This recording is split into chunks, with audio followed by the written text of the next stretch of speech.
باب مناقب اہل بیت النبی صلی اللہ علیہ وسلم ورضی اللہ عنہ عن سعد بن ابی وقاص رضی اللہ عنہ قال لما نزلت هذه الآية ندعو أبناءنا وأبناءكم دعا رسول الله صلى الله عليه وسلم عليا وفاطمة وحسنا وحسينا فقال اللهم هؤلاء أهل بيتي رواه مسلم۔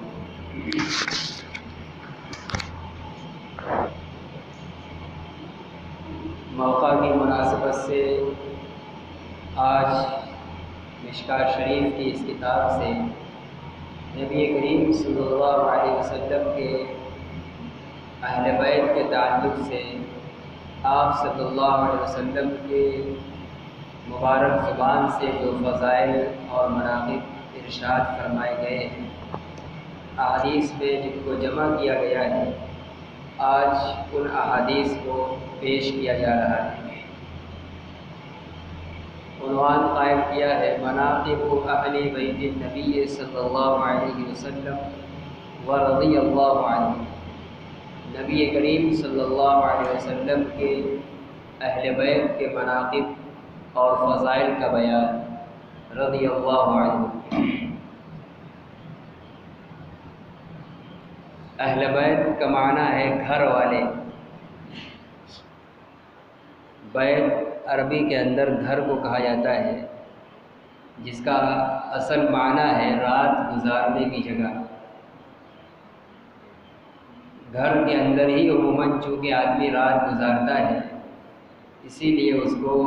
بیت کہا جاتا ہے۔ اب مطلق ہر گھر کو بیت کہا جاتا ہے۔ نبی کریم صلی اللہ علیہ وسلم کے صحابہ جو آپ پر ایمان لائے، براہ راست آپ کو دیکھا، آپ کی دعوت کو قبول کیا، ایمان لائے، وہ سب کے سب صحابہ کہلاتے ہیں۔ لیکن ان میں مختلف طبقات کے اور مختلف درجات کے لوگ رہے ہیں۔ عمومی طور پر ہر اس شخص کو، ہر اس مرد عورت کو، بوڑھا ہو، جوان ہو، بچہ ہو، جس نے نبی کریم صلی اللہ علیہ وسلم کو اپنی آنکھوں سے دیکھا، آپ کی دعوت کو قبول کر کے آپ پر ایمان لایا اور ایمان ہی پر اس کا خاتمہ ہوا، وہ صحابی کہلاتا ہے، اور ہر فرد اس میں داخل ہے۔ اب وہ ایمان لانے والے آپ صلی اللہ علیہ وسلم کے زمانے کے مکہ کے لوگ بھی تھے، مدینہ کے لوگ بھی تھے، اور عرب کے باہر ملک فارس اور روم کے لوگ بھی باہر سے آ کر بھی آپ پر ایمان لائے تھے، آپ کا دیدار کیا تھا۔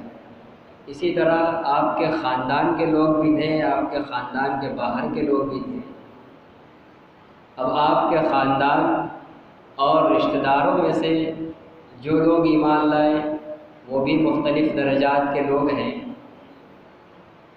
نبی کریم صلی اللہ علیہ وسلم سے ان لوگوں سے تعلق ایک تو مطلق ایمان کا ہے، ایمان لائے وہ بھی صحابی ہو گئے، چاہے وہ آپ کی بیویاں ہوں، بیٹیاں ہوں، آپ کے چچا زاد بھائی ہوں، چچا ہوں، اور چچا وغیرہ کی اولادیں ہوں،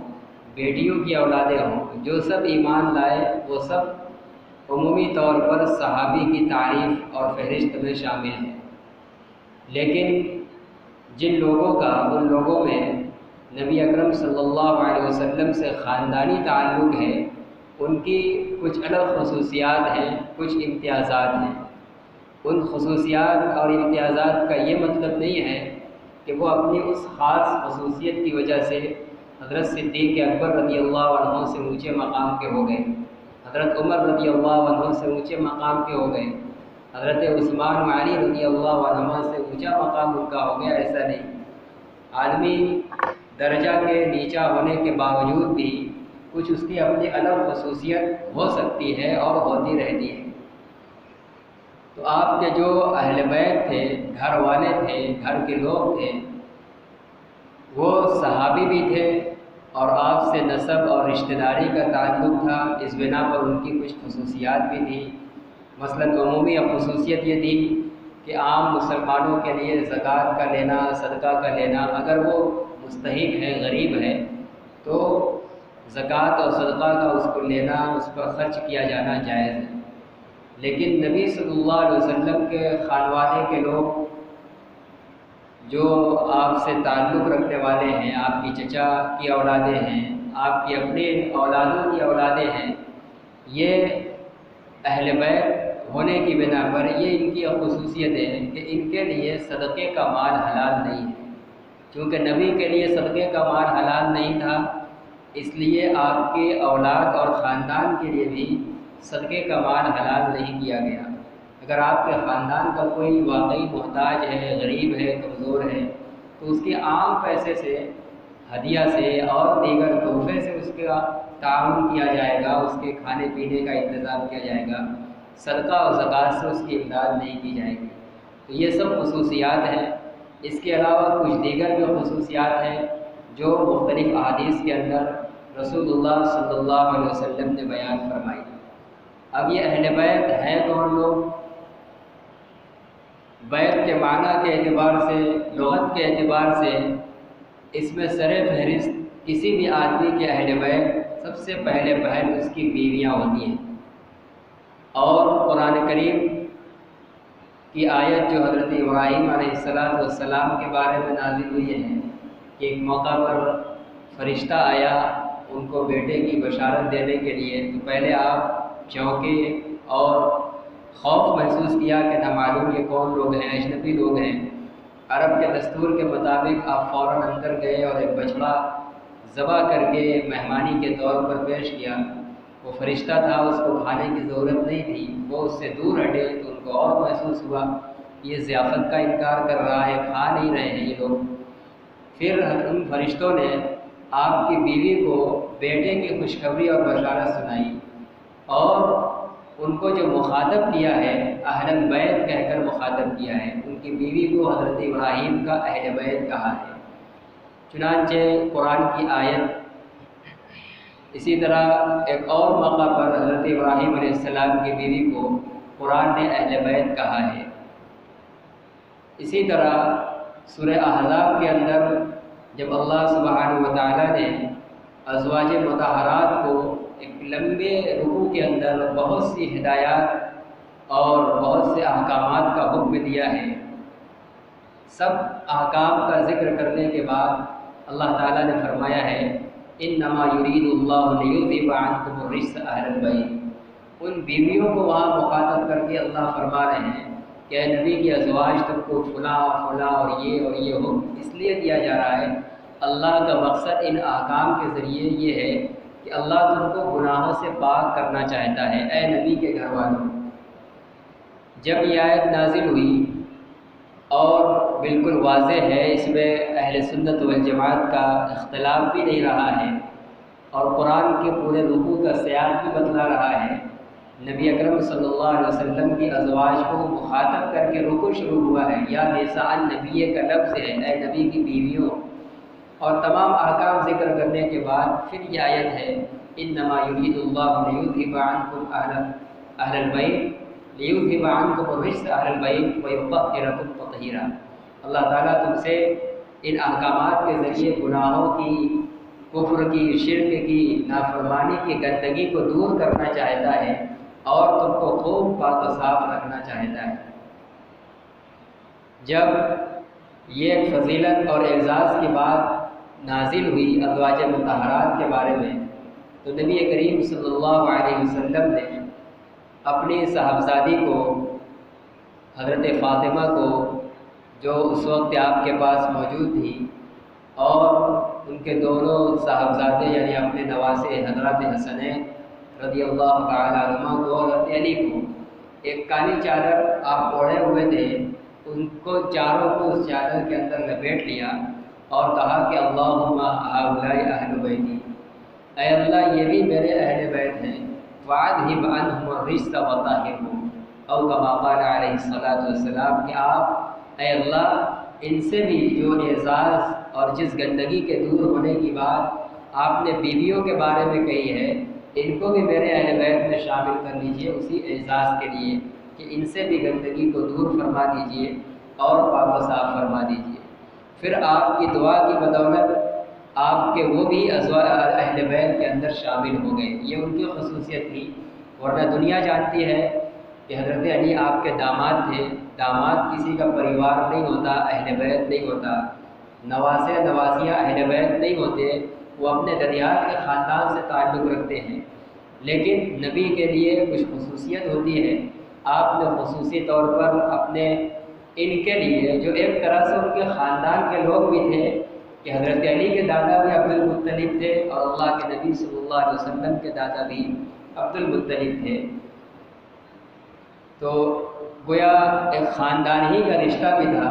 تو نبی نے اپنی خصوصیت کی بنا پر دعا فرمائی، وہ دعا قبول کی گئی. اور پھر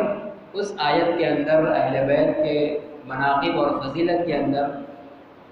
ان چاروں حضرات یعنی حضرت علی و فاطمہ اور حضرت حسنین رضی اللہ عنہ بھی داخل ہو گئے. اب اہل بیت کے جتنے فضائل و مناقب ہیں وہ جس طریقے سے ازواج مطہرات کے لیے ہیں، اسی طرح ان چاروں حضرات کے لیے بھی ہیں.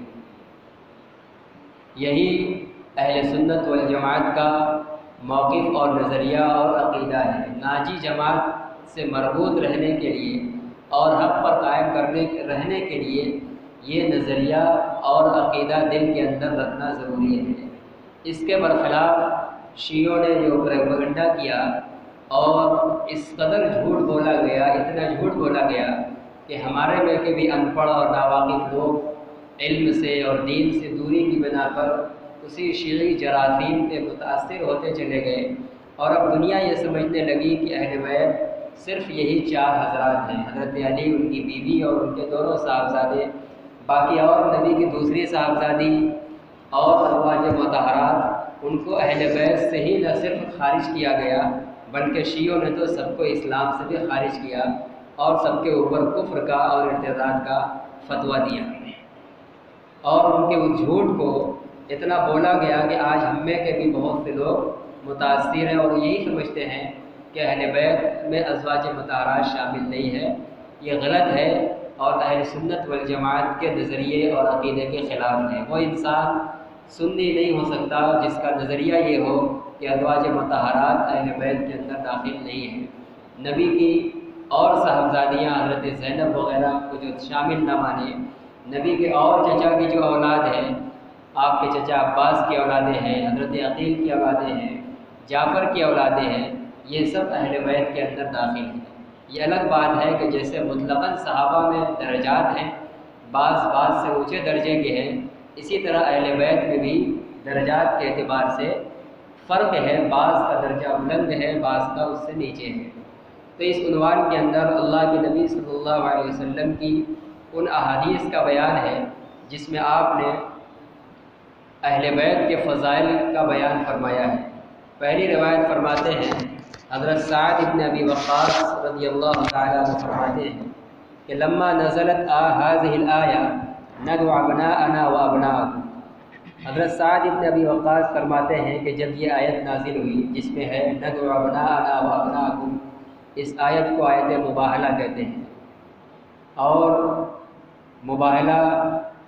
کفر اور حق اور باطل کا مارکے کے وقت بھی ہوتا ہے، اور کبھی ایسا ہوتا ہے کہ علاقے کے اندر کسی کا قتل ہو جائے، کوئی لاش پھینک دی جائے اور کوئی معلوم نہ ہو اور اس میت کے ورثہ آ کے اہل علاقہ پر دعویٰ کر دیں، یا حق اور باطل میں مقابلہ آرائی ہو جائے، تو ایسے وقت میں مباہلہ ہوتا ہے. مباہلے کا مطلب یہ ہوتا ہے کہ دونوں فریق اپنے اپنے پورے خاندان اور پریوار کو لے کر میدان میں اترتے ہیں اور قسم کھاتے ہیں کہ اگر مثلاً ہم حق پر نہیں ہیں، باطل پر ہیں، تو ابھی ہمارے سب کے اوپر عذاب آ جائے، تباہ و برباد ہو جائے. اسی طرح کہ پورے پریوار کو لے کر اترنا اور قسم کھانا حق پر یا باطل پر، یا اگر قتل کا معاملہ ہے تو ہم قاتل ہیں یا نہیں ہیں، اس پر قسم کھانا ہلاک ہو جانے کی اپنے یا دوسرے کے بارے میں، اس کو مباہلہ کہا جاتا ہے. تو مباہلہ اللہ کے نبی صلی اللہ علیہ وسلم کے زمانے میں ایک مرتبہ کفار و مشرکین سے ہو گیا تھا. انہوں نے چیلنج کر دیا تھا. اللہ کے نبی صلی اللہ علیہ وسلم نے فرمایا کہ ٹھیک ہے، ہم میں سے ہر ایک، ہم بھی اور تم بھی اپنی آل اولاد کو بلائیں گے، ندعو ابناءنا و ابناءکم، ہم بھی اپنے بیٹوں کو بلاتے ہیں اور تم بھی اپنے بیٹوں کو بلاؤ، فنجعل لعنت اللہ علی الکاذبین، پھر ہم جھوٹوں پر اللہ کی لعنت کریں گے، بد دعا کریں گے۔ تو جب یہ آیت نازل ہوئی بیٹوں اور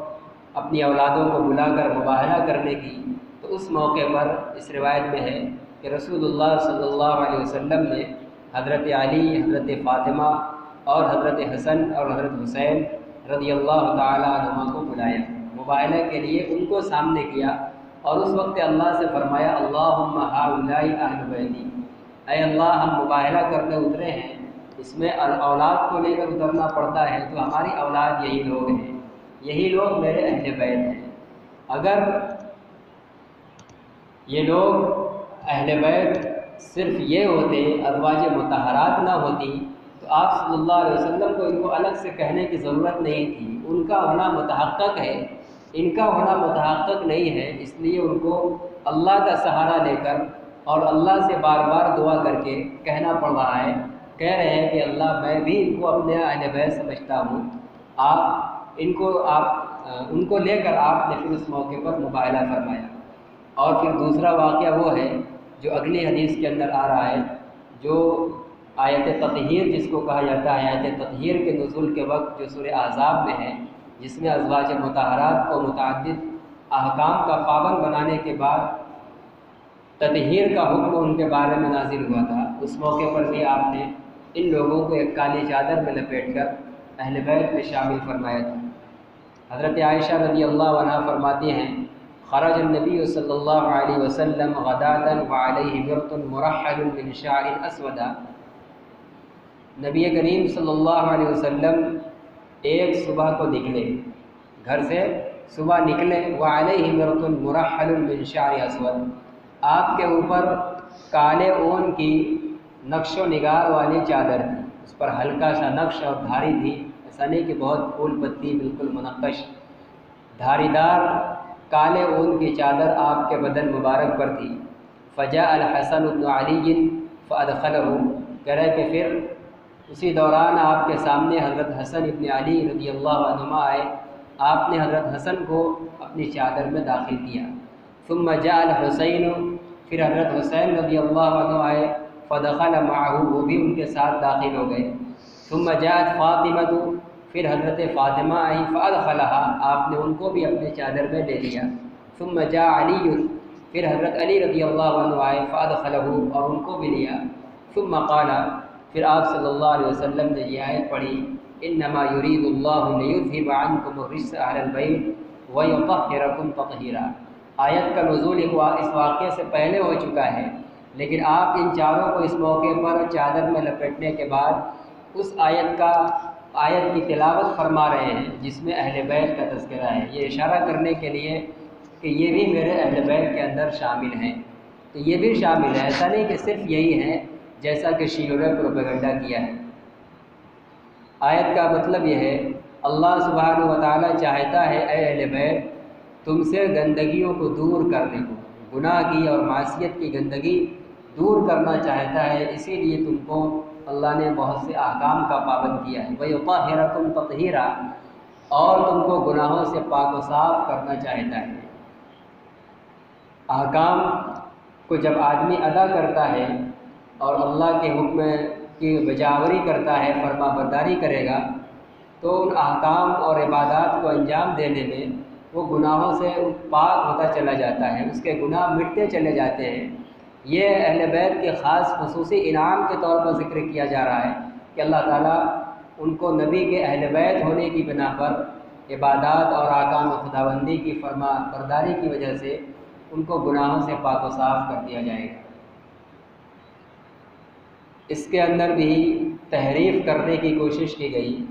اور اس کا یہ مطلب بیان کرنے کی کوشش کی گئی کہ اللہ تعالیٰ نے تم کو گناہوں سے پاک پیدا کیا ہے، اس کا یہ مطلب نہیں ہے۔ اللہ کہہ رہے ہیں کہ ہم نے تم کو احکام دیے ہیں اس لیے کہ جب تم ان احکام پر عمل کرنے لگو تو ہم تم کو گناہوں سے پاک کر دیں۔ اس کا مطلب یہ ہے کہ ان سے گناہ کا صدور ہو سکتا ہے اس لیے کہ وہ نبی نہیں ہیں، لیکن شیعوں نے تحریف کر کے مطلب کچھ بیان کیا اور پھر یہ سمجھا جانے لگا اور یہ تأثر دینے کی کوشش کی کہ یہ چاروں حضرات ہی اہل بیت ہیں فقط، اور یہ سب کے سب گناہوں سے پاک ہیں، ایسے ہی جیسے نبی پاک ہوتا ہے یعنی معصوم ہے۔ اور پھر ان چاروں کی معصومیت کا دعویٰ کیا گیا اور ایک مقام، ایک درجہ گڑھا گیا۔ نبوت کا درجہ تو گڑھ نہیں سکتے تھے ورنہ مسلمان بھڑک جاتا، اور نبی اکرم صلی اللہ علیہ وسلم کے آخری نبی ہونے کے بعد کسی کو نبی تسلیم نہیں کر سکتا، اس لیے شیعوں کی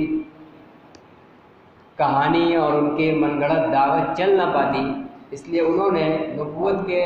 علاوہ ایک درجہ گڑھا اپنی طرف سے، امامت کا درجہ، اور اس کو وہی حیثیت دی جو اللہ نے نبوت کو حیثیت دی ہے، بلکہ نبوت سے بھی زیادہ بلند اور اونچا مقام دیا ہے امامت کو۔ شیعوں کے ہاں جو امام ہوتا ہے وہ نبی سے بڑا ہوا ہوتا ہے، اور ان کے سب سے پہلے امام ان کے اپنے خود ساختہ عقیدے کے مطابق یہی چاروں حضرات تھے جن کو وہ خود اہل بیت سمجھتے ہیں، تو ان کو وہ نبوت کے علاوہ اپنے گڑھے ہوئے امامت کے مقام پر فائز سمجھتے تھے، نبی سے بڑا سمجھتے تھے، جو بلا شبہ صریح ایک کفر ہے۔ اسی لیے علماء نے ان سب عقائد رکھنے والے شیعہ کو کفر کا فتویٰ دیا ہے، کافر قرار دیا ہے، اور پھر ان حضرات کو ان کے درجے سے اونچا اٹھایا جن سے یہ حضرات خود بری تھے، اور کبھی ان حضرات نے اس کی دعوت نہیں دی۔ اور پھر نبی کا جو مقام ہوتا ہے اسی اعتبار سے الفاظ و القاب اور دعائیہ کلمات ان حضرات کے ساتھ ان لوگوں نے لگانا شروع کیا، اور ان کا مجموعی اور اجمالی نظریہ اور عقیدہ تھا اہل بیت یہ چار حضرات اور نبی اکرم صلی اللہ علیہ وسلم، یہی 5 کل مومن تھے۔ آپ صلی اللہ علیہ وسلم کی وفات کے بعد صدیق اکبر سے لے کر تمام صحابہ، تمام ازواج مطہرات نعوذ باللہ سب کے سب مرتد ہو گئے تھے، نعوذ باللہ اسلام سے پھر گئے تھے، صرف یہی 4 حضرات باقی رہ گئے۔ اس لیے ان کا جو نعرہ ہے پنجتن پاک، پنجتن کے معنی 5، نبی اکرم صلی اللہ علیہ وسلم، آپ کے داماد حضرت علی، صاحبزادی حضرت فاطمہ اور ان کے دونوں صاحبزادے،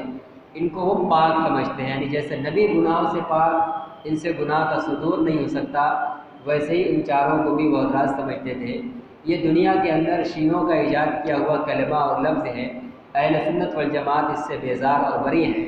اہل سنت والجماعت کا نظریہ ہے کہ نبوت وہبی اللہ کا قائم کردہ ایک مقام ہے جو اللہ نے حضرت آدم سے لے کر نبی آخر الزماں صلی اللہ علیہ وسلم تک نبیوں کے ایک طویل سلسلہ کو جاری فرما کر 1.25 لاکھ انبیاء کرام کو اس مقام سے نوازا ہے۔ وہی سب معصوم تھے، بے گناہ تھے، ان سے گناہ کا صدور نہیں ہو سکتا تھا، ان کے اندر گناہ کا خیال نہیں آ سکتا تھا۔ باقی نبی کے ماں سوا جتنے ہیں کوئی معصوم نہیں ہے، سب سے گناہ کا صدور ہو سکتا ہے اور ہوا ہے۔ ہاں البتہ نبی کے علاوہ صحابہ اور غیر صحابہ میں بس فرق اتنا ہے کہ صحابہ اکرام جس میں اہل بیت بھی شامل ہیں، صحابہ اکرام سے گناہ کا صدور ہو سکتا ہے، وہ معصوم نہیں ہے اور ہوا بھی ہے، لیکن اللہ نے ان کو محفوظ بنایا ہے۔ محفوظ کا مطلب یہ ہے کہ وہ گناہ پر قائم اور باقی نہیں رہ سکتے، گناہ ان کے نام اعمال میں باقی رہے، اس حالت میں موت آ جائے یہ نہیں ہو سکتا۔ موت سے پہلے ضرور ان کو توبہ کی توفیق ہوگی اور اللہ ان کے نام اعمال سے گناہ کو مٹا دیں گے، ان کے نام اعمال گناہوں سے محفوظ رہیں گے۔ ان کی ذات گناہ سے معصوم نہیں ہے، گناہ ہو سکتا ہے اور ہوا بھی ہے۔ مختلف صحابہ اکرام سے مختلف مواقع پر غلطیاں ہوئی ہیں، گناہیں ہوئی ہیں، اور ان پر چوری کی، شراب کی، زنا کی حد بھی جاری ہوئی ہے، لیکن ان حضرات نے توبہ کیا ہے، مرنے سے پہلے ان کے نام اعمال سے گناہیں مٹائی گئی ہیں۔ تو یہی حال تمام صحابہ کرام کا ہے، ان میں اہل بیت اطہار کا بھی ہے کہ یہ سب کے سب گناہ سے معصوم نہیں تھے بلکہ گناہ سے محفوظ تھے، ان سے گناہ کا صدور ہو سکتا تھا، یہ نبوت کے مقام پر نہیں ہے۔ ہاں ان کو مرنے سے پہلے اگر ان سے گناہ کا صدور ہوا ہوگا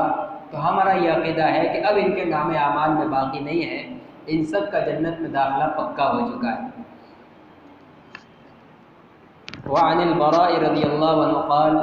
لما توفی ابراہیم قال رسول اللہ صلی اللہ علیہ وسلم ان له مرضعا فی الجنہ۔ یہ مصنف کتاب 7ویں صدی ہجری کے بزرگ عالم دین ہیں، اہل سنت والجماعت سے ان کا تعلق ہے۔ انہوں نے احادیث جمع کی ہیں اہل بیت کے مناقب کی، مناقب اہل بیت کا عنوان قائم کیا ہے، اور اس میں جو حدیثیں لا رہے ہیں غور کیجئے گا کہ نبی کے کون کون سے اہل تعلق کو ذکر کر رہے ہیں۔ یہ اس بات کی طرف اشارہ کرنے کے لیے کہ وہ سب کے سب اہل بیت کے اندر داخل ہیں، صرف 4 ہی حضرات نہیں ہیں۔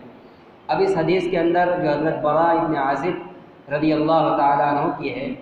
آپ کے صاحبزادے حضرت ابراہیم کا تذکرہ ہے جو آپ کی ایک مادی سے پیدا ہوئے تھے۔ فرماتے ہیں حضرت براء رضی اللہ عنہ کہ جب حضرت ابراہیم کی وفات ہوئی، حضرت ابراہیم آپ کے صاحبزادے جن کی بچپن میں ہی وفات ہو گئی تھی، تو ان کی وفات کے موقع پر آپ صلی اللہ علیہ وسلم نے فرمایا ان لہو مرضعن فی الجنہ، ان کے لیے، ابراہیم کے لیے جنت میں ایک دودھ پلانے والی ہے۔ ابھی ان کا دودھ نہیں چھوٹا تھا، دودھ پیتے ہی عمر کے تھے انتقال ہو گیا، تو اللہ کے نبی نے فرمایا کہ میرے اس صاحبزادے ابراہیم کے لیے جنت میں ایک دودھ پلانے والی ہے، جنت میں اس کی مدت رضاعت پوری کی جائے گی، دودھ پلایا جائے گا۔ تو حضرت ابراہیم کے بارے میں آپ نے جملہ بیان فرمایا، اور اس حدیث کو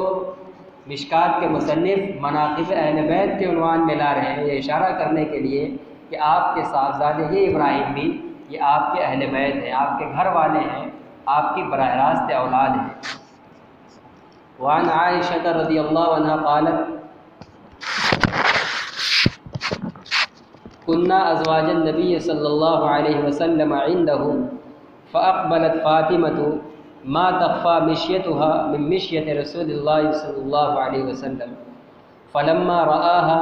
قال مرحبا بابنتي ثم اجلسها ثم صارها فبكت بكاء شديدا فلما رأى حزنها صارها الثانية۔ حضرت عائشہ رضی اللہ عنہ فرماتی ہیں کہ ہم نبی اکرم صلی اللہ علیہ وسلم کی ازواج آپ کے پاس تھیں، یعنی وہ حضرت عائشہ خود اور دوسری بیویاں بھی آپ کے پاس موجود تھیں۔ اچانک حضرت فاطمہ رضی اللہ عنہ تشریف لائیں، کہ ما تخفى مشيتها من مشية رسول اللہ صلی اللہ علیہ وسلم، کرے کہ آپ کی چال، حضرت فاطمہ کی چال رسول اللہ صلی اللہ علیہ وسلم کی چال کے مشابہ تھی۔ یہ بالکل واضح بات تھی، کہ اس میں کوئی پوشیدگی نہیں تھی، آپ کی چال رسول اللہ صلی اللہ علیہ وسلم کی چال سے بالکل ملتی جلتی تھی، یعنی صاحبزادی اور ان کے والد دونوں کی چال بالکل ایک جیسی تھی۔ فلما رآها فرماتی ہے کہ جب آپ صلی اللہ علیہ وسلم نے حضرت فاطمہ کو دیکھا، قالا تو فرمایا مرحبا بابنتی، میری بیٹی کو خوش آمدید، مرحبا۔ ثم اجلسها، پھر آپ نے ان کو حضرت فاطمہ کو بٹھایا، ثم صارها، پھر ان سے چپکے سے بات کی، کان میں آہستہ سے کوئی بات کہی، فبکت بکاء شدیدا، حضرت فاطمہ بہت زور سے رو پڑی، چیخ نکل گئی رونے کی۔ فلما رأى حزنها، جب آپ صلی اللہ علیہ وسلم نے ان کے غم کو دیکھا، صارها الثانیہ، تو ان سے دوبارہ چپکے سے بات کی، پھر کان میں کچھ آہستہ سے کہا، فإذا هي تضحك، تب اس دوسری مرتبہ کی گفتگو کے بعد وہ ہنسنے لگی۔ فلما قام رسول اللہ صلی اللہ علیہ وسلم، حضرت عائشہ فرماتی ہیں کہ جب رسول اللہ صلی اللہ علیہ وسلم اٹھے، سألتها عما سارکی، تو میں نے پوچھا حضرت فاطمہ سے اس چیز کے بارے میں، کس چیز کے بارے میں رسول اللہ صلی اللہ علیہ وسلم نے تم کے چپکے سے بات کی۔ حضرت فاطمہ سے پوچھا کون سی بات تم سے تمہارے کان میں آپ نے چپکے سے فرمائی ہے؟ قالت ما كنت لأفشي على رسول اللہ صلی اللہ علیہ وسلم سرہ، اس موقع پر حضرت فاطمہ نے جواب دیا کہ میں رسول اللہ صلی اللہ علیہ وسلم کے راز کو فاش کرنے والی نہیں ہوں، وہ ایک راز ہے، میں اس کو ظاہر نہیں کروں گی۔ فلما توفی، پھر جب آپ صلی اللہ علیہ وسلم کی وفات ہو گئی، قلت، تو حضرت عائشہ فرماتی ہیں کہ میں نے اپنے جی میں کہا، عزمت علیک بما لی علیک من الحق، مجھے یقین ہے اس چیز کا جو میرے ذمے تمہارا جو حق ہے۔ حضرت عائشہ فرماتی ہے کہ مجھے حق ہے، اس حق کا واسطہ دے کر پھر آپ نے وفات کے بعد پھر سوال فرمایا۔ حضرت عائشہ نے جب دوبارہ وفات کے بعد پھر اپنے حق کا واسطہ دے کر سوال فرمایا، قالت، تو حضرت فاطمہ نے اس وقت کہا، اما الآن فنعم، کہہ رہے ہاں اب جب کہ اللہ کے نبی صلی اللہ علیہ وسلم نہیں ہیں، چلے گئے دنیا سے، تو اب میں اس کو بتا سکتی ہوں۔ کہہ رہے اما حین سارنی فی الامر الاول، جس وقت مجھ سے رسول اللہ صلی اللہ علیہ وسلم نے پہلی مرتبہ چپکے سے بات کی، فإنه أخبرني أن جبرائیل كان يعارض القرآن كل سنة مرة، تو آپ صلی اللہ علیہ وسلم نے مجھے یہ خبر دی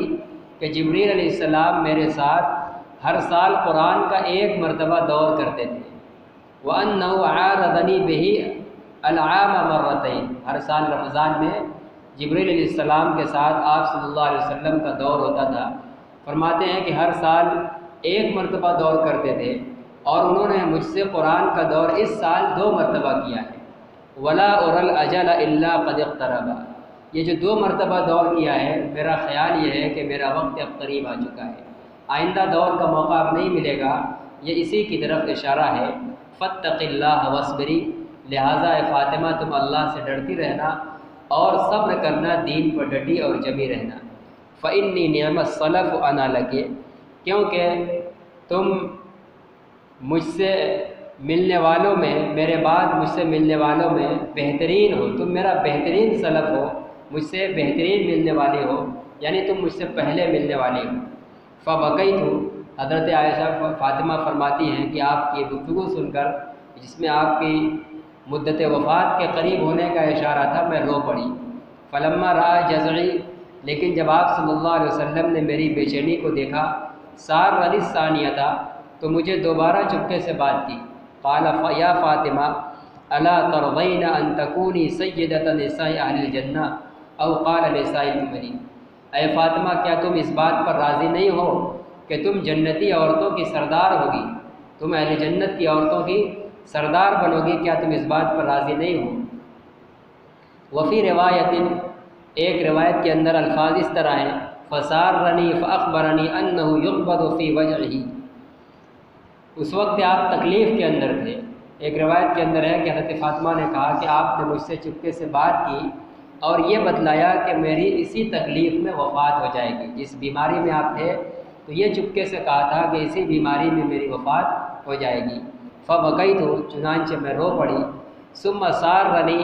پھر مجھ سے چپکے سے بات کی۔ فاخبرنی انی اول اہل بیتہ اتبعہ، پھر دوبارہ آپ نے مجھ سے چپکے سے بات کی تو اس میں یہ بتلایا کہ آپ کے اہل بیت میں سب سے پہلے میں آپ سے ملوں گی، یعنی آپ کے اہل بیت میں سب سے پہلے ان کا انتقال ہوگا، جو انتقال کے بعد پھر اپنے والد نبی سے جا ملیں گی۔ فضحکت، یہ سب سے پہلے ملنے کی خوشی پر مجھے ہنسی آ گئی۔ تو یہاں اس منقبت اہل بیت کے عنوان کے اندر یہاں حضرت فاطمہ رضی اللہ عنہ کا ذکر ہے، جو اور احادیث سے بھی ثابت ہے کہ آپ بھی اہل بیت کی ایک فرد ہیں۔ وعن المسور بن مخرمۃ رضی اللہ عنہ ان رسول اللہ صلی اللہ علیہ وسلم قال فاطمۃ بضعۃ منی فمن اغضبها اغضبنی، حضرت مسور ابن مخرمہ رضی اللہ تعالی عنہ سے روایت ہے کہ رسول اللہ صلی اللہ علیہ وسلم نے فرمایا کہ فاطمہ میرے جسم کا ٹکڑا ہے، فاطمہ میرے جسم کا ٹکڑا ہے۔ بلا شبہ یہ ایک حقیقت بات ہے، اولاد اپنے والد کے جسم ہی کا حصہ ہوتی ہے، اسی کے نطفے سے بنی ہوئی ہوتی ہے، تو حضرت فاطمہ آپ کی اولاد تھی، بلا شبہ وہ آپ کے جسم ہی کا حصہ اور ٹکڑا تھی۔ کہہ رہے من اغضبہ، جس نے ان کو غصہ دلایا، جس نے فاطمہ کو غصہ دلایا، اغضبنی، یوں سمجھو کہ اس نے مجھے غصہ دلایا۔ فاطمہ کو تکلیف پہنچانے والا گویا مجھے تکلیف پہنچانے والا ہے۔ وفی روایت یریبنی ما ارابہ ویؤذینی ما آذاہا، اور ایک روایت کے اندر یہ لفظ ہے یریبنی ما ارابہ، مجھ کو بے چینی ہوتی ہے، مجھ کو تکلیف پہنچتی ہے اس چیز سے جس سے فاطمہ کو تکلیف پہنچتی ہے۔ ویؤذینی ما آذاہا، اور مجھ کو اذیت پہنچتی ہے اس چیز سے جس کو فاطمہ کو اذیت پہنچتی ہے۔ اس لیے کوئی اپنے رویے سے، طرز عمل سے بالکل بھی فاطمہ کو تکلیف پہنچانے کی کوشش نہ کرے، ورنہ وہ در حقیقت مجھے تکلیف پہنچے گی۔ اور جو نبی کو تکلیف پہنچائے گا، ایک روایت کے اندر آپ نے فرمایا من آذانی فقط آذ اللہ، جس نے مجھے اذیت پہنچائی اس نے در حقیقت اللہ کو اذیت پہنچائی، اور جو اللہ کو اذیت پہنچائے گا جلد ہی اللہ اس کو عذاب میں پکڑ لے گا۔ تو یہ حضرت فاطمہ کا ہی مقام ہے کہ ان کی شان میں گستاخی، توہین یا ان کو غصہ دلانے والا کوئی بھی عمل، کوئی بھی کام امت مسلمہ کے لیے جائز نہیں ہے۔ حضرت ابو بکر صدیق رضی اللہ تعالیٰ عنہ کے زمانۂ خلافت میں جب آپ امیر المؤمنین بن گئے، حضرت فاطمہ رضی اللہ تعالیٰ عنہ تشریف لائی، اور اس وقت آپ کے پاس کچھ جائیدادیں تھیں، کچھ مال تھا، جس سے آپ اپنی ازواج مطہرات کا خرچہ بھی چلاتے تھے، اور بقیہ آمدنی اس کی بیت المال میں دی جاتی تھی۔ ایک خیبر کا مال تھا، ایک فدق کا مال تھا، ایک اور کسی موقع کا تھا۔ 3 موقع کی زمینیں دیں جن کی پیداوار سے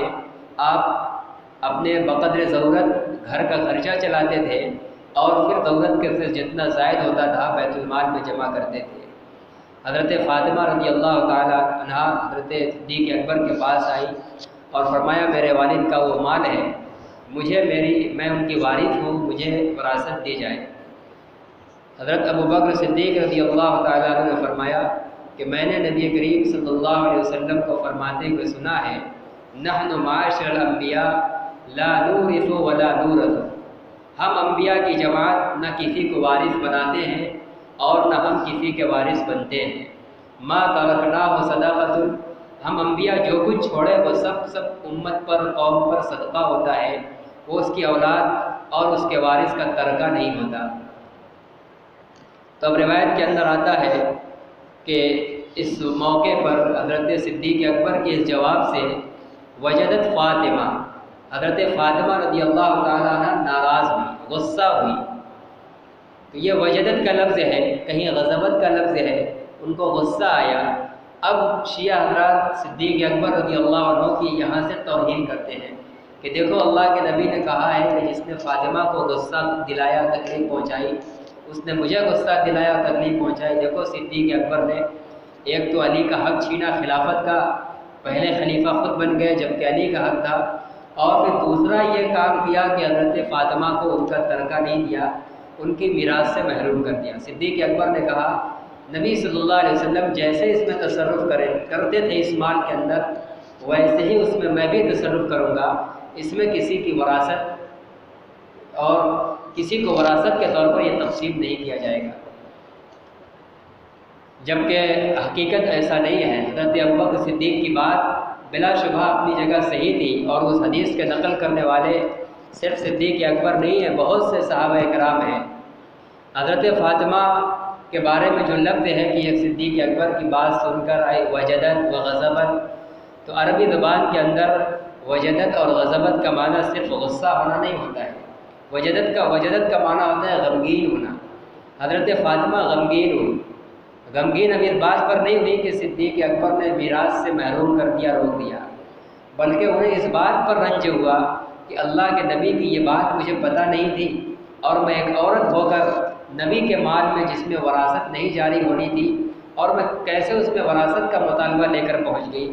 اپنے اس مطالبے پر ان کو افسوس ہوا، اپنے آپ پر غصہ آیا۔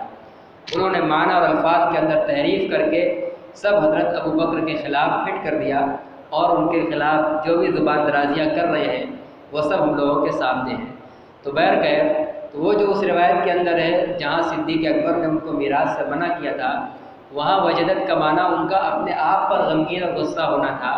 اس بات پر کہ اتنی موٹی سی بات ہمیں نہیں معلوم تھی، اور ہم ایک عورت ہو کر بلا وجہ گھر سے باہر نکل آئے۔ بڑی پردہ دار عورت تھی، ان کے چلتے ہوئے ایسا وقت انتخاب کرتی تھی کہ سورج کی شعاؤں کے سایہ جب پڑتا ہے چلنے والے پر، اس سائے پر بھی کسی کی نگاہ نہ پڑے، کسی غیر کی۔ حضرت فاطمہ رضی اللہ تعالیٰ عنہ پردہ کے معاملے میں اتنی محتاط اور سخت تھی۔ رنج ہوا کہ جس چیز کی اجازت نہیں دی، بلا اجازت ہم اس کے لیے نکل گئے ترکہ مانگنے کے لیے، جبکہ وہ ہمارا حق نہیں تھا۔ نبی نے اس کو عام مسلمانوں کا صدقہ ٹھہرایا ہے۔ چنانچہ حضرت صدیق اکبر نے اس کو بیت المال میں داخل کیا، اور بیت المال کے دستور کے مطابق آپ نے ازواج مطہرات کا، اہل بیت کا سب کا وظیفہ مقرر کیا، اور عام مسلمانوں کو بھی ضروریات مال سے پوری کی جاتی تھی۔ حضرت ابو بکر صدیق کے بعد حضرت عمر نے اور تمام خلفاء نے اس مال کے اندر اسی طرح تصرف کیا۔ پھر حضرت فاطمہ نے دوبارہ کبھی وراثت کا مطالبہ نہیں کیا۔ یہ باتیں اس لیے کہہ دی گئیں کہ اس روایت کے اندر جو آیا ہے کہ اللہ کے نبی نے کہا ہے کہ جس نے فاطمہ کو غصہ دلایا یا جس نے فاطمہ کو اذیت پہنچائی اس نے مجھ کو اذیت پہنچائی، تو وہ حضرت ابوبکر والی حدیث والا معاملہ اس سے الگ ہے۔ وہاں حضرت فاطمہ کو جو غصہ اور غم ہوا تھا انہیں خود اپنے آپ پر ہوا تھا، اور یہ یہاں نہیں کہا کہ حضرت ابوبکر نے ان کو غصہ دلایا۔ ابوبکر نے غصہ نہیں دلایا تھا، ان کو حقیقت حال کی خبر دی تھی۔ غصہ انہیں اپنے آپ پر ہوا کہ اتنی موٹی سی بات کیوں نہیں معلوم ہوئی، اور رنج ہوا کہ ایک بلا ضرورت چیز کے لیے میں گھر سے باہر نکل گئی۔ وعن زید بن ارقم رضی اللہ عنہ قال قام رسول اللہ صلی اللہ علیہ وسلم یوما فینا خطیبا بماء یدعى خما بین مکہ والمدینہ۔ حضرت زید بن ارقم رضی اللہ تعالیٰ عنہ فرماتے ہیں کہ رسول اللہ صلی اللہ علیہ وسلم ایک دن ہمارے بیچ خطبہ دینے کے لیے کھڑے ہوئے اس پانی کے پاس جس کو خم کہا جاتا ہے، جو مکہ اور مدینہ کے درمیان واقع ہے۔ مکہ اور مدینہ کے درمیان ایک تالاب تھا، ایک حوض تھا کہہ لیجیے، جس کو غدیر خم کہا جاتا ہے۔ غدیر کے معنی تالاب، حوض، اور خم اس تالاب کا نام تھا، یا تو اس تالاب کا نام تھا یا اس پوری علاقے اور وادی کا نام تھا، اسی نام سے وہ تالاب بھی معروف تھا، غدیر خم۔ اسی موقع پر ایک سفر سے واپسی پر آپ خطبہ دینے کے لیے کھڑے ہوئے۔ فحمد اللہ واثنى علیہ، چنانچہ آپ نے اللہ تعالیٰ کی تعریف اور اس کی توصیف بیان کی، ووعظ وذکر، اور لوگوں کو واعظ و نصیحت کی۔ ثم قال، پھر فرمایا، الا ایھا الناس انما انا بشر یوشک ان یأتینی رسول ربی فاجیب۔ اے لوگوں، بلا شبہ میں بھی ایک انسان ہوں، ہو سکتا ہے کہ میرے پاس بھی میرے رب کا قاصد آئے، یعنی موت کا فرشتہ عام انسانوں کی طرح ہو سکتا ہے میرے پاس بھی عنقریب آئے گا، فاجیب، اور میں اس کی دعوت کو قبول کروں گا، یعنی میں اس کو روح قبض کرنے کی اجازت دوں گا، چلا جاؤں گا۔ وَأَنَا تَارِكٌ فِيكُمُ الثَّقَلَيْنِ، اور میں تمہارے بیچ دو بھاری بوجھ کو چھوڑے جا رہا ہوں۔ اولہما کتاب اللہ، پہلی چیز، پہلا بوجھ کیا ہے؟ اللہ کی کتاب، جو بڑی بھاری چیز ہے۔ فیہ الہدی والنور، جس کتاب کے اندر ہدایت ہے اور گمراہی سے بچنے کی روشنی ہے۔ فخذوا بکتاب اللہ واستمسکوا بہ، لہذا تم لوگ اللہ کی کتاب کو پکڑے رہنا، واستمسکوا بہ، اور اس سے چپکے رہنا، مضبوطی سے پکڑے رہنا۔ فحث علی کتاب اللہ ورغب فیہ،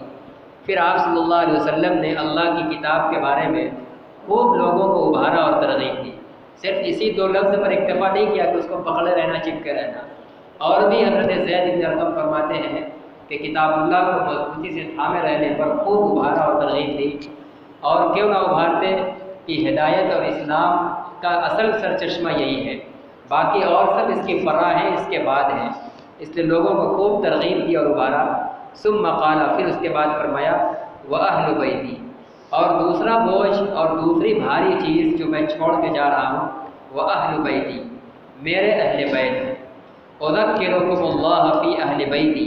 اذکرکم اللہ فی اہل بیتی، میں تم لوگوں کو اپنے اہل بیت کے بارے میں اللہ کا واسطہ دلاتا ہوں، میں تم لوگوں کو اپنے اہل بیت کے بارے میں اللہ کی یاد دلاتا ہوں۔ میرے اہل بیت کے بارے میں اللہ کو یاد رکھنا، اللہ کی ہدایات کو یاد رکھنا، ان کے راستے اور ان کے طریقے کو چھوڑ مت دینا، نظر انداز مت کرنا، ان کے اسوے اور راستوں کو مضبوطی سے پکڑنا، اور ان کو ان کے درجے پر رکھنا، ان کا حق ادا کرنا، اللہ کا واسطہ دے کر، اللہ کی یاد دلا کر آپ نے اہل بیت کے بارے میں یہ تنبیہ فرمائی ہے۔ لیکن اس کی بھی غلط توجیہ کی جانے لگی اور اس کو محبت کے غلو میں پیش کیا جانے لگا۔ اہل بیت کو جو آپ نے چھوڑا ہے اور اس کو کہا ہے کہ میں تو بھاری چیز چھوڑ کر جا رہا ہوں، اس میں اللہ کی کتاب کے بعد اس حدیث کے اندر اہل بیت کا تذکرہ ہے، جس میں ازواج مطہرات اور آپ کی تمام آل و اولاد سب شامل ہیں۔ یہ مطلب نہیں ہے کہ صرف شیعوں کی طرح محبت میں غلو کیا جائے، محبت میں نعرہ لگایا جائے، بلکہ ان کے نقش قدم پر چلا جائے، دیکھا جائے کہ انہوں نے نبی کے دین کو کیسے پکڑا ہے، نبی کے دین کے ساتھ ان کا کیا معاملہ اور رویہ رہا ہے۔ یہ مقصد ہے، یہ مطلب ہے اہل بیت کو یاد دلانے کا۔ یہ مطلب نہیں کہ صرف چار سال کے کسی ایک دن میلہ ٹھیلا کر کے ان کی محبت کا نعرہ لگا لیا جائے، یہ ان کی محبت کا حق ادا نہیں ہوگا۔ کسی کی محبت کا اصل پتہ اس کے کارناموں اور اس کے نقش قدم پر چلنے سے ہوتا ہے۔ تو نبی کے ازواج مطہرات ہیں، اہل بیت ہیں، انہوں نے جو دین پر عمل کیا ہے، دین کو پھیلایا ہے، اور خاص طور سے محرم کے مہینے کے اندر جیسا کہ سیدنا حسین رضی اللہ تعالیٰ عنہ کا نام لیا جاتا ہے، ان کی پوری زندگی ہمیں پڑھنے اور جاننے کی ضرورت ہے۔ دین کے معاملے میں ان کا کیا رویہ رہا ہے؟ صرف نعرہ لگانے کے لیے ان کی محبت نہیں ہے، ان کے کردار کو پڑھنے اور اپنانے کے لیے کہ کس طریقے سے انہوں نے ظالم وقت کے سامنے جو قرآن و سنت کے خلاف اور نبی کے راستے سے ہٹ کر اب مملکت کا اور حکومت کا نظام لے کر جا رہا تھا، اس کے خلاف برسر پیکار ہوئے اور اس کے لیے اپنی جان کی قربان کر دی، جان کا نذرانہ پیش کر دیا۔ وہ جذبہ اور وہ چیز ہمارے اندر پیدا ہونی چاہیے۔ وہی چیز آپ کے دلا رہے ہیں کہ میں اپنے اہل بیت کے بارے میں تم لوگوں کو اللہ کی یاد دہانی کراتا ہوں۔ اللہ کو یاد رکھنا، اگر ذرا بھی تم نے اہل بیت کے بارے میں حد تجاوزی کی، افراط و تفریط سے کام لیا، ان کو ان کے درجے سے اونچا اٹھایا یا ان کو ان کے درجے سے نیچا گرایا، ان کے اسوے اور ان کے راستے پر نہ چل کے ان کے خلاف چلے، تو کہہ رہے ہیں کہ میں تمہیں اللہ کی یاد دلاتا ہوں، اللہ تعالیٰ ضرور گرفت کرے گا، پکڑ فرمائے گا۔ تو اصل محب اہل بیت یا محب صحابہ وہی لوگ کہلانے کے مستحق ہیں جو نبی، صحابہ اور اہل بیت کے نقش قدم پر چلتے ہیں، ان کے مشن کو زندہ کرنے والے ہیں، نہ یہ کہ گمراہ فرقوں اور شیعوں کے نقش قدم پر چلنے والے ہیں۔ وفی روایت کتاب اللہ هو حبل اللہ من اتبعہ کان علی الہدی۔ ایک روایت کے اندر آپ نے پہلی بھاری چیز جو کتاب کا تذکرہ کیا تو آپ نے فرمایا کہ کتاب اللہ، پہلا بوجھ، پہلی بھاری چیز جو میں چھوڑ کے جا رہا ہوں وہ اللہ کی کتاب ہے۔ کہہ رہے ہوا حبل اللہ، وہ اللہ کی رسی ہے، اس کا ایک سرا بندے کے ہاتھ میں ہے تو دوسرا سرا اللہ کی مٹھی میں ہے، اس کو پکڑنے والا گویا براہ راست اللہ سے جڑا ہوا ہے۔ من اتبعہ کان علی الہدی، لہذا جو اس کتاب کی پیروی کرے گا، قرآن کے پیچھے چلے گا، وہ ہدایت پر ہوگا، اس کا ہدایت پر ہونا یقینی ہے۔ ومن ترکہ کان علی الضلالہ، اور جو قرآن کو چھوڑ دے گا وہ گمراہی پر ہوگا۔ اللہ تعالیٰ ہم تمام لوگوں کو، باقی اور بھی حدیثیں آئندہ انشاءاللہ، اللہ ہم سب لوگوں کو صحابہ اور اہل بیت کو ان کے اسی مقام پر رکھ کر، جس مقام پر نبی نے ان کو رکھا ہے، جو درجہ بیان کیا ہے، اسی مقام پر رکھ کر ان سے محبت رکھنے اور ان کے طور طریقے کی، ان کے کردار کا اتباع کرنے اور اپنانے کی، ان کے مشن کو پھیلانے کی توفیق عطا فرمائے۔ وآخر دعوانا الحمد للہ رب العالمین۔